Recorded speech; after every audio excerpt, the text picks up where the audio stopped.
Middle east crisis অচিরেই resolve হবে এবং আমি খুব দায়িত্ব নিয়েই বলতে পারি যদি গ্লোবাল প্রাইস মানে শার্পলি ডিক্লাইন করে আমরাও খুব শার্পলি এটা অ্যাডজাস্ট করবার চেষ্টা করব।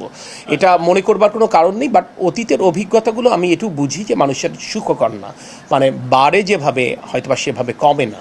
কিন্তু আমি এটুকু দায়িত্ব নিয়ে বলতে পারি যদি এই ক্রাইসিস রিজলভ হয় এবং আন্তর্জাতিক বাজারে জ্বালানি তেলের মূল্য কমে আসে, আপনি নিশ্চিত থাকতে পারেন যেহেতু এটা নির্বাচিত সরকার, জনগণের প্রতি আমাদের একটি দায়বদ্ধতা রয়েছে, সেই দায়বদ্ধতার জায়গা থেকে জনগণের কষ্ট লাঘবের জন্য আমরা তড়িৎ সিদ্ধান্ত ইনশাল্লাহ গ্রহণ করব। প্রথম কথা হচ্ছে ইউ আন্ডারস্ট্যান্ড যে এটা তো আসলে বার্ক এটা নিয়ে কাজ করে, আমরা কাজ করি না।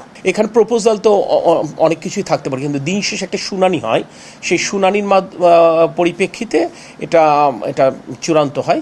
বার্কের যে ক্ষমতা খর্ব করা হয়েছিল সেই ক্ষমতা তো আমরা আবার ফিরিয়ে দিয়েছি এই পার্লামেন্ট, আপনারা দেখেছেন। So what they are doing till now, কোনো ডিসকাশন আসলে তাদের সাথে আমাদের এখনও পর্যন্ত হয়নি। যে যখন জ্বালানি তেল মূল্য শতভাগ বৃদ্ধি পেয়েছিল তখনও সরকার জ্বালানি তেলের মূল্য বৃদ্ধি করেনি। সো এটা তো আপনি নিজে বুঝবেন, সরকার এটা তো একটা বাজেট ব্যবস্থাপনা আছে, তো সরকার এটা যখন সুযোগ পাবে এটা তো কিছুটা হলে সমন্বয় করতে হবে, তা নাহলে আপনি যে সোশ্যাল সেফটি নেটে আপনি যে কীভাবে কাভার করবেন। আজকে আমরা বলছি যে আমরা স্বাস্থ্য খাতে বাজেট বরাদ্দ বাড়াতে চাই, আমরা বলছি শিক্ষা খাতে আমরা বাজেট বরাদ্দ করতে চাই, আমরা যে অসচ্ছল পরিবারগুলোকে আমরা ফ্যামিলি কার্ড দিতে চাই, আমরা যে কৃষকদেরকে ফার্মার্স কার্ডের আওতায় আনতে চাই।